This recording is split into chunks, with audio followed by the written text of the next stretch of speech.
What's up, everyone? Welcome back to the channel. Like always, like and subscribe, leave a comment, hit the notification bell. I just finished Tom Clancy's The Sum of All Fears. I believe this is book number 8 if you're following the Ryan-verse chronologically, which I am. And I've loved them all.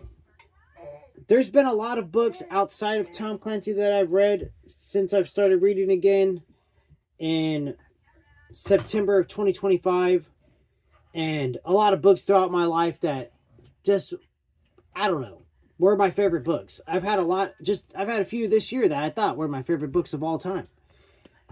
Well, today is Tuesday, April 21st, 2026, and I can say without a shred of doubt that right now, as of now, we still got plenty of books to read in life, plenty of books to read by Tom Clancy still, but this book was so good, I don't even know if I can rate it. It's definitely a beyond a 10 out of 10, 11 out of 10 like I do sometimes. I'll probably never watch the movie because I was doing some looking and people said the movie is nothing compared to the book. And I don't want to ruin what would I say? I don't want to ruin the memories that I'm going to retain from this book for the rest of my life. Like, I will remember this book forever, and I will probably have to reread a lot of these Tom Clancy books later on in life, assuming I live that long. This book is the best book I've ever read tenfold. Like, nothing comes close. Even some of my most favorite books, some of the other ones I've read in life, they're not even close. Like Stephen King, The Stand, nothing. That's just nothing compared to this. I read a Star Trek book that I just loved so much. I dreamed about it. Nothing. It doesn't hold a candle to this. Dean Koontz, which one's my favorite from Dean? Dean Koontz has a lot, so I just say Dean Koontz in general.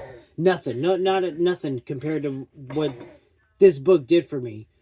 And man, it's crazy because Tom Clancy, he's changed my life completely. The way I think of things, what I'm into, my hobbies, how I'm writing my own, like the way I'm writing books, my style and prose, and the way I'm like wording things, my whole creative like mindset, it's just all changed through these last couple of Clancy books I've read, Clear, Present Danger, and now this one. Because, and especially with this one, this took me 5 days to read. It is over 900 pages, and the font is little bitty. But not only that, I slowed down and was like really soaking in what he was saying and kind of like, mentally studying. I wasn't like taking notes or nothing, but I was just really trying to see his flow of writing.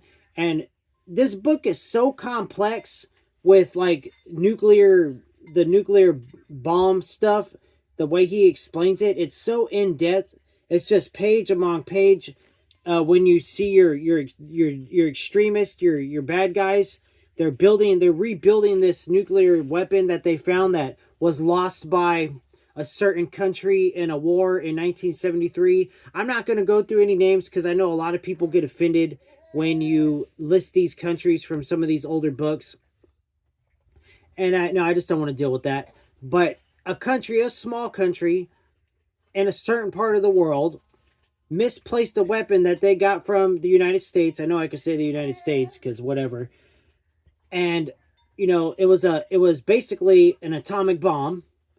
Well, that weapon stayed lost for a while. Some extremists in another country of a certain part of the world, they specifically hate Americans, and they use their religion as a way to, death to America. They find this bomb, and one of them is super smart guy.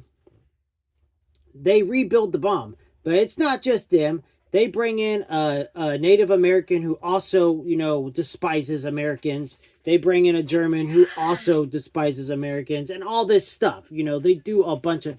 There's a lot going on while they're rebuilding this atomic bomb. And there's a lot going on the American side. There's a lot going on. The Russians are still involved in this Clancy book, as they've been pretty much every single book leading up to this one. This was the first time that your antagonists were of a different, origin, different culture and stuff like that. I don't even I'm at a loss for words because I don't want to go into too much detail because I know people need to read this book. Like if you don't read any other Tom Clancy book in your life, you need to read this book. And I've heard that the next two coming up after this one are even better, is what I've been told. A lot of people said this is the one of the weakest ones in the Clancy lineup, and I'm like, that's unimaginable. I can't even fathom that because this book was so freaking amazing. So if the next two are as good as people say, then I don't even know what to think because holy moly, this book was amazing. Like Jack Ryan's character development in this book is some of the best character development I've ever read in my entire life. There's no doubt about it. The national security advisor to the president in this book, her name's Elizabeth. Oh my god, why am I so bad with names? I don't understand that. I can remember everything. Like, I can remember everything in life. Like, stuff I did 20 years ago, I can remember it clear as day like I did it yesterday. But I cannot remember names. Anyways, the National Security Advisor, Elizabeth Elliott, she's a total whack job in the head. She wasn't fit for that job. Her character in this book, Clancy does such a great job. You find yourself despising her character more than the freaking extremist. Like, you're so mad. And it's just page among page of character development, plots intertwining, stuff that happens in the first couple of hundred pages. Like, for instance, this isn't even a spoiler. You could count it as a spoiler if you want, but I gotta say it. Like, the first 100 pages, these Japanese gentlemen are on the American coast buying some big old tree logs to rebuild a temple in their country. It's important to them. And so this whole process, you go through the whole process. Clancy's real technical and stuff like that. You go through this whole process and, those logs are being hauled across the ocean. Well, that's pretty much all you get on it for a long time. And then a few hundred pages later, something happens and the logs, they're gone. The ship loses the logs. Well, a few hundred pages later, you have this conflict starting to rise, because these extremists have now set off this nuclear bomb in Denver, Colorado at the Super Bowl. And all while that's going on, one of the submarines that's out in the ocean, basically running these kind of like war games, back and forth. They're testing things out. There's no war going on yet. Well, they hit one of those logs, and they're going down. The nuclear bomb goes off in Denver. Luckily, it was a little bit flawed because it didn't do as much damage as the extremists wanted it to do.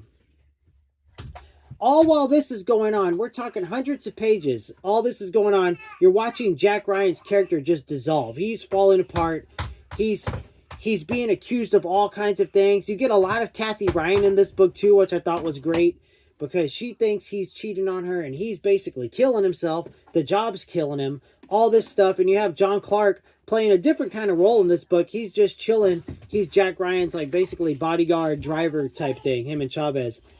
From Clear and Present Danger. And, it's just like, it's nuts, dude. The character development in this book for the characters that you got it with, and the president was a lot more prominent in this book, and watching him fall apart was crazy because, we're in a certain unusual time right now in our country where a president cracking under the pressure and just hitting that button. I think that's why the last 200 pages of this book will be in my mind forever. Because I've never got the feeling in any book I've ever read, when I read fiction, I don't get like that great feeling, like some people get. Like, I'm in the book, I love it, I love what I'm reading, but what Clancy did in the last 200 pages of this book gave me a feeling that I never get when I'm reading, and it was anxiety. I was tripping balls for the last 200 pages of the book. I'm going to be battling off one of my kids for a minute. She's trying to bomb me here. No pun intended there. She wants her Switch. I was charging it. No pun intended with the bomb reference. What he does in the last 200 pages is completely mind-boggling. It's out of this world. He is a master of his craft. And I could only hope to find other authors with a fraction of what he offers. Even in my own writing, if I could just write 1% of how he does, I would be completely, just proud of myself. It's just, this book is so good that I can't express enough words, and there's so much I would love to talk about in the book, but I like to try. I could go on for hours with this book. Like, I soaked it in. There's so much involved, and it's just Tom Clancy's a master, and that's all you can say. The amount of research and in depth, like, technicalities he goes throughout the book, and how he writes is just, there's nothing like it. And if you read other authors, if there's other authors out there like this, let me know. I have no idea. I'm new to the military techno thriller type of genre, pretty much. Like, all I've really read is Clancy, a couple of W.B. Griffin. I have a Mark Cameron. I read Mark Cameron as another author, but he was writing a Tom Clancy Ryanverse book. So I'm definitely, I have a Mark Cameron book coming now of his own, like, stuff that he's doing. And I was meant to pick up a Mark Greaney novel. I know he does some of the later Ryanverse novels too, but I got executive orders by mistake. It was supposed to be Mark Greaney, but now I'm excited to get to executive orders. Got a few books I want to read before Dead of Honor, which Dead of Honor comes after Sum of All Fears. But my whole, like, even like the things I'm into movie wise, show wise, book wise now is changing because of Tom Clancy. Like, I am totally I'm sorry, my kid's camera back there looks kind of like a dildo, and it's throwing me off, and I have to just show y'all that it's a kid's camera. I was like, all this time I'm like, dude, that don't look normal back there. It's funnily shaped, the angle that it was sitting on my shelf. So anyways, that was there you go, for the whole 3 people that make it that far in the video. Have a good laugh. But Dead of Honor is also a psychotically long book, and I heard Executive Orders is like over 1,000 pages. And if the font is itty bitty like in this one, it's gonna take me some time. But oh man, I don't know what's gonna happen with the next books I'm gonna read. There's no way they live up to what I just read. So not Tom Clancy wise, but just books in general. But I'm gonna have to put it behind me. What it really does is just get me excited to keep doing my own writing. I'll have a writing vlog uploaded before or after this video. I don't know when I'm going to do it yet. But, in my own writing, I'm working on a horror book, Horror. And my writing is just totally changed while I'm reading Tom Clancy. And then I already have plans. I'm slowly, like, basically figuring out how I want to gather my resources, how I want to outline for my own, my first military techno thriller novel that I want to attempt to write. Writing's just a hobby, I don't plan on ever selling a book or anything. It'd be awesome if I did, but I'm just doing this because it's a great outlet for me, and it's something I've dearly missed over the last few years. So, which I'll talk about when I do my writing vlog video that will come out either before or after this one. But man, the Sum of All Fears just... I think what it really is the last 200 pages were so anxiety driven. Like, you were just basically, you were sweating, following, you have Jack Ryan, who's been on the downfall. Now he has to step up. So many people just died after this bomb attack. The president is falling apart. The one person he's getting advice from, she's not cutting the mustard. She's tripping out as well.